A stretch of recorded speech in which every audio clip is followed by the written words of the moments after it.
জংফা 1000 watt inverter অত্যন্ত ভালো মানের একটি ইনভার্টারের সাথে আজকে আপনাদেরকে আমি পরিচয় করে দেব ইনশাআল্লাহ। ভিডিওটি না টেনে শুরু থেকে শেষ পর্যন্ত দেখেন। এই ইনভার্টারটি কিভাবে ইউপিএস 4-in-1 মোডে কাজ করে এবং এই 1000 ওয়াট 4-in-1 ইনভার্টারটি আপনি এসি অনলাইন রেখে আপনার কম্পিউটার, ল্যাপটপ, ডেস্কটপ এই অরিজিনাল জংফা 4-in-1 ইনভার্টারটি কানেকশন করে রাখবেন। আপনার বাসাতে কারেন্ট চলে গেলে টেরই পাবেন না, এটাতে আপনার কম্পিউটার রিস্টার্ট নেবে না। এটাতে অত্যন্ত সুন্দর ইউপিএস মোডে কাজ করে। এই ইনভার্টারটি 2000 ওয়াটও সেমভাবে কাজ করে। 2000 ওয়াটের ইনভার্টারটি 20 এম্পিয়ারে চার্জ করতে সক্ষম থাকে এবং এই ইনভার্টারটি অত্যন্ত ভালো একটি ইনভার্টার। এই অরিজিনাল জংফা 4-in-1 ইনভার্টার যদি আপনারা দেখে বুঝে শুনে কিনতে পারেন তাহলে অনায়াসে আপনারা দিনের পর দিন ইউজ করতে পারবেন। তো আজকে এই ভিডিওটি শুধু আপনাদেরকে এটাই বোঝার জন্য, কম খরচে অল্প খরচে 100% অরিজিনাল জংফা ইনভার্টারটি আপনারা যদি দেখে শুনে বুঝে কিনতে পারেন, ভালো একটি ব্যাটারি এটার সাথে দিতে পারেন, ভালো মানের একটি সোলার দিতে পারেন, তাহলে এটা অনায়াসে দিনের পর দিন চলবে। আপনার কোনো কারেন্ট বিদ্যুৎ বাসাতে চলে গেলে বুঝতেই পারবে না। এটা ডো নট কম্পিউটার রিস্টার্ট নেবে, ডো নট কম্পিউটার রিসেট, 4টি মোডে এটি কাজ করবে। এক নম্বর তো ফার্স্ট ওয়ান চার্জ করবে, দ্বিতীয়ত এটি ডিসি টু এসি আউটপুট করে দেবে। বিদ্যুৎ চলে গেলে লাইট ফ্যান অটোমেটিকই জ্বলে উঠবে, আপনি টেরই পাবেন না। 3 নম্বরে এইটা বিদ্যুৎ চলে গেলে অটোমেটিকলি ইনভার্টার মোডে এবং ইউপিএস মোডে কাজ করবে, আপনারা বুঝতেই পারবেন না, এটা টেরই পাবেন না আপনার বিদ্যুৎ চলে গেছে। আর এইটাতে আপনাদেরকে আমি শেষের দিকে দেখিয়ে দিব এটা লোড দিয়ে কতটুকু লোড নিতে পারে। মিনিমাম আমি 100 এম্পিয়ার একটি ড্রাই সেল ব্যাটারি দিয়ে দেখাবো। 4 নম্বরে এটা আপনারা সরাসরি সোলার প্যানেলে দিতে পারেন, এটাতে কোনো কন্ট্রোলার লাগবে না, এটি হচ্ছে সোলার প্যানেল কানেকশন। এই যে দুটি কানেকশন দেখতে পাচ্ছেন। আর এই 1000 ইনভার্টারটি যদি আপনারা নেন তাহলে অনায়াসে 400 লোড দিতে পারেন। তো আপনারা 2টি ফ্যানে 200 দিবেন এবং 100 ওয়াট লোড দিবেন বাতিতে, লাইটে। আপনার ইনভার্টারটি খুবই সুন্দর কাজ করবে এবং একটি কম্পিউটার দিতে পারেন এটার সাথে কানেকশন। এটা অত্যন্ত সুন্দর মানের একটা চাইনিজ জংফা অরিজিনাল ইনভার্টার। 10 এম্পিয়ারে চার্জিং করতে সক্ষম এই ইনভার্টারটি।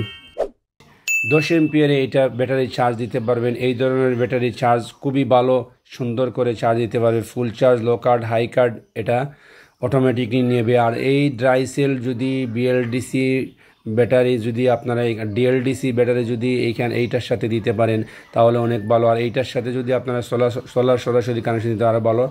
আর এটা হচ্ছে ব্যাটারি স্টাচকার, এটা হচ্ছে এসি আউটপুট অন অফ এবং এটি হচ্ছে আপনার ইউএসবি চার্জার পুট। আপনি যে কোনো ইউএসবি মোবাইল থেকে শুরু করে যে কোনো কিছু কাজ করতে পারেন। এটি হচ্ছে আউটপুট কানেকশন। আর পাশেরটা হচ্ছে কুলিং ফ্যান, অর্থাৎ এই ডিভাইসটি যদি গরম হয়ে যায়, লোডে পড়ে যায় তাহলে এই ফ্যানটি চলবে। আর এই জংফা 1000 ওয়াট ইউপিএসটি আপনারা যদি বর্তমান মার্কেটে ডিজিটাল হয়ে চলে আসছে, ডিজিটাল ইনভার্টারের চাইতে এই ইনভার্টারটি অনেক ভালো। লাইট ফ্যান কানেকশন যদি আপনারা দেন অনায়াসে ঘন্টার পর ঘন্টা চলবে এই ধরনের ব্যাটারি যদি আপনারা কানেকশন তো দেন। তো এখন আমরা এই ব্যাটারিটা ছোট্ট এই ব্যাটারিটি কানেকশন করে 2টি ফ্যান এবং 9টি লাইট আপনাদেরকে লোড দিয়ে দেখাবো। প্রতিটি লাইট 20 ওয়াট করে, প্রতিটি ফ্যান হচ্ছে ঝুলন্ত অবস্থায়, এখানে ফ্যান আছে আমার। তো এই যে বাঁশের হাঁড়িতে 2টি ফ্যান ঝুলন্ত আছে, সরাসরি আপনাদেরকে লাইভ দেখিয়ে দিচ্ছি।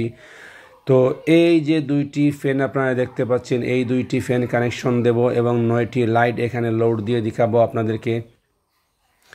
তো এই 2টি ফ্যানে 200 ওয়াট এই কানেকশন দেব। তো এই 2টি ফ্যান আপাতত আমরা লোড দিচ্ছি। 2টি সিলিং ফ্যান 200 ওয়াট, এখানে 200 ওয়াট সরাসরি চলতেছে এই ইনভার্টার থেকে এবং 100% মডিফাইড সাইন ওয়েভ ইনভার্টার, এটা আপনারা অনায়াসে নিতে পারেন। দেখেন একই সাথে আমরা 9টি লাইট জ্বালিয়ে দিলাম।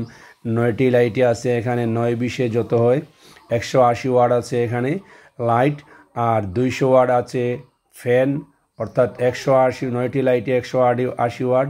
টোটাল আমরা 380 ওয়াট এখানে চালাচ্ছি লোড দিয়ে।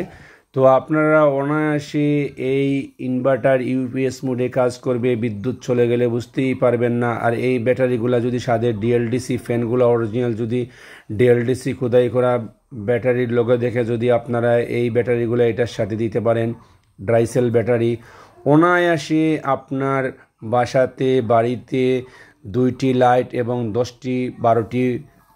2টি ফ্যান এবং 10-12টি লাইট অনায়াসে জ্বলবে 3 থেকে 4 ঘন্টা। যদি ভালো ব্যাটারি দেন, ভালো বেশ ব্যাকআপ নেবে। যদি উন্নত মানের ব্যাটারি দেন, অরিজিনাল ব্যাটারি দিবেন, অনেকক্ষণ চলবে। এইটা কোনো ধরনের কোনো লোডের সাথে বুঝতেই পারবেন না, ঘন্টার পর ঘন্টা চলবে। আর এইটা অনেক ভালো মানের ইনভার্টার। এইটার সাথে যদি আপনারা খুলে দেখাই আপনাদেরকে, এটা এই যে হলুদ নামের 2টি চপার দেখতে পাচ্ছেন, আউটপুট কয়েল, এই চপারগুলো অনেক উন্নত মানের চপার ইউজ করা হয়েছে, অর্থাৎ এইটাতে আমাদের এসি কনভার্ট করে দেয়, খুবই ভালো। আর এইটার স্টিলের মধ্যে যে ট্রানজিস্টারগুলো দেখতে পাচ্ছেন, এইটাও খুবই ভালো। আর এইটার যে বক্সও দেখতে পাচ্ছেন, উন্নত মানের একটি বক্স। এই জংফা ইনভার্টার আপনারা মার্কেট থেকে কিনবেন, সবসময় ভালো দেখে কিনবেন। ডিজিটালের চাইতে এই অ্যানালগ ইনভার্টারটি অনেক ভালো। এই অ্যানালগ ইনভার্টারের সাথে আপনারা একটি ম্যানুয়াল পেয়ে যাবেন। এটার সাথে যদি কারো বুঝতে অসুবিধা হয়, ব্যাটারি এবং সোলার প্যাকও যদি কিনতে চান, তাহলে আপনারা দেখে শুনে বুঝে কিনবেন। আর যদি এইটা কারো কানেকশন দিতে অসুবিধা হয়, তাহলে আমাকে ইনবক্সে কমেন্ট করবেন, আমি ইনশাল্লাহ আপনাদেরকে দেখানোর চেষ্টা করব কীভাবে কানেকশন দিতে হয়। আর এই যে ব্যাটারিগুলো দেখতে পাচ্ছেন, যত এম্পিয়ারের দিবেন ততই এটা ভালোভাবে চলবে। ছোটো ব্যাটারি এটা কম এম্পিয়ার, আগের মধ্যের ব্যাটারি এটা একটু বেশি এম্পিয়ারের, এর আগের ব্যাটারি এটা আরও একটু বেশি এম্পিয়ারের। যত এম্পিয়ার বেশি দিবেন ততই এটার লোডে বেশি যাবে। তো এখন আমরা সোলার প্যাকে চলে আসি। গ্রেডের মনোসোলার প্যানেল যদি আপনারা দিতে পারেন, এই ধরনের ব্যাটারির সাথে আপনারা অনেক লোড পাবেন, অনেকক্ষণ চালাতে পারবেন এই সোলার প্যাকগুলো দিয়ে। তো আপনারা সবসময় চিন্তাধারা করবেন মনো সোলার প্যানেল প্যাক দেওয়ার জন্য। আর এটার সাথে 1000 ওয়াট ইনভার্টারের সাথে আপনারা যদি ব্যাটারি দেন, 100 ওয়াট অর্থাৎ 150 ওয়াট প্যানেল দিবেন, 100 ওয়াট ব্যাটারি দিবেন, 100 এম্পিয়ারের 12 ভোল্ট 100 এম্পিয়ার ব্যাটারি দেন, তাহলে আপনার সুন্দর একটি প্যাক তৈরি হয়ে যাবে। আমি আবারও বলতেছি, 150 এম্পিয়ারের একটি সোলার প্যানেল দেবেন, 100 এম্পিয়ারের একটি ব্যাটারি দিবেন এবং ইনভার্টারটা 1000 থাকলে বেশ ভালো চলছে।